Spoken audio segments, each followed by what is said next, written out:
So hi guys, welcome back to a day in my life as a Disney princess. Yung Disney princess nyo nagmukhang sigbi na. Okay. So ngayon lang pala mag-update yung Disney princess nyo guys, no? Kasi nga araw-araw nag-aani ng pala yung Disney princess nyo. Ako po ay napapatunay sa inyo na professional magsasaka. Huy. So kung dati nakita nyo na ang video ko ay aura-aura lang, ito hindi na. Parang seryoso na ata yung Disney princess niya. Okay.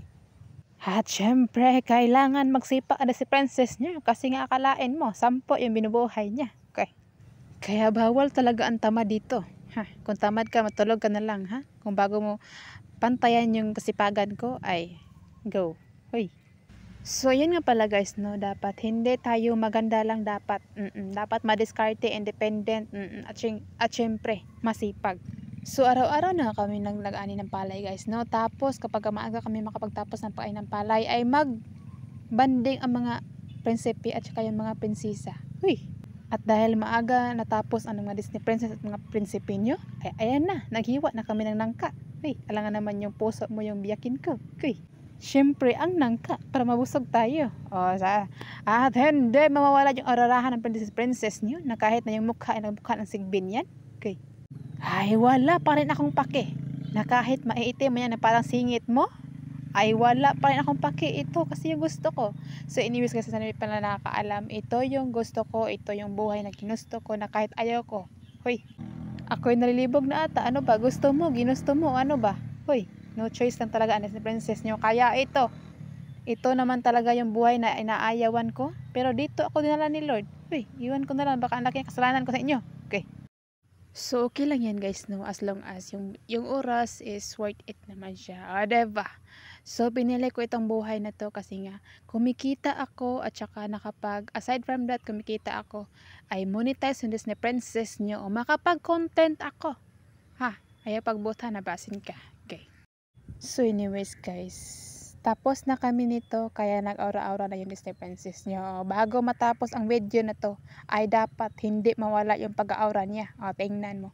Yung buhok ko guys, 1 linggo na yan ata hindi nakapagsuklay. Hindi ko nahawakan yung suklay. Hindi ko na alam kung ano yung suklay. Ha? Okay. At dahil priority ng Disney princess nyo ang mag-aani ng palay, kaya nakalimutan ko na ata i-flex yourself. Uy, ano yun? So, kumakain nga pala yung asawa ko dyan, guys, no? At syempre, pabila-bila yung Disney princess nyo, kaya inaurahan ko na siya. O, pinakita ko na sa kanya, kabaliwan ko. Uy, parang nasisisi ata siya na, bakit ganito yung asawa niya? Ay, and wala. Ito talaga yung talent ko. Wala akong talent sa mga ganyang sayaw, pagkanta. Dito ako mas talented. Okay. So, yung mga nakaraang video ko nga pala, guys, no, is bahay-bahay lang. Kaya sinigurado ko na talaga na makapag-video ako na kahit saang planeta. Okay. Para iba-iba din naman yung makita nyo na background dito.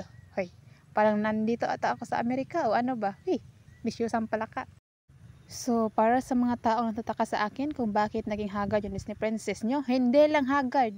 Gusto ko lang ipaalam sa inyo na ako po ay sigbin na. Okay. So, sa hindi nyo alam, mas pinili ko itong buhay na to kasi nga dito ako mas matatag. Hoy, panatag. Okay. Ano ba? So, syempre guys, dito ako mas peaceful ang aking mind. Hoy, parang ito na ata yung pinakaayaw ko, yung magseseryosong usapan yung Disney princess niya. Hey, baka iiyak na ako na parang tagok ng nangka nito. Hey. So ito na guys, seryosong usapan na to. Hey. So ito na nga, kaya ko pinili itong trabaho na to kasi nga malapit lang ako sa pamilya ko at higit sa lahat yung mahal ko sa buhay. Sino sabi hindi importante yan? Bakit yung iba nagbibigti? Ha? Dahil niwala yan ang asawa nila? Yung mahal na sa buhay? Okay.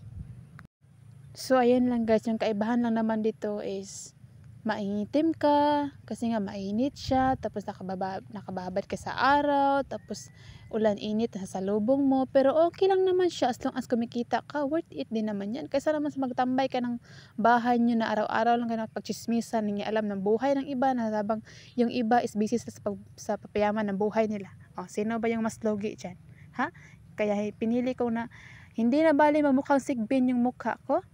Yung Disney princess nyo, as long as kumikita ako, at saka higit sa lahat monetize yung Disney princess nyo, and professional vlogger na siya. Okay.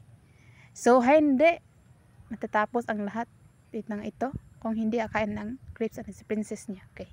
So, sa makikita nyo guys, no, hindi halata na yung Disney princess nyo ay parang namuntik na napilay sa kaani ng palay. Nakahakot pala. Okay. So gusto ko lang ipaalam sa inyo na yung mga trabaho dyan sa kumpanya nyo na ang daming pakialamera sa buhay nyo, ay mag-resign na kayo. Oo.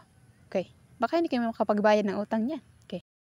And finally, ito na talaga yung pinakahintay ng Disney Princess nyo, yung uwian na, tapos kakain, tapos maglinis, tapos magsaing ulit, and bukas ulit mag-ain na pala. Okay. So kung saan kayo masaya guys, masaya na din ako. Hey. And that's all for today's video. Amping mo kanunay. Bye!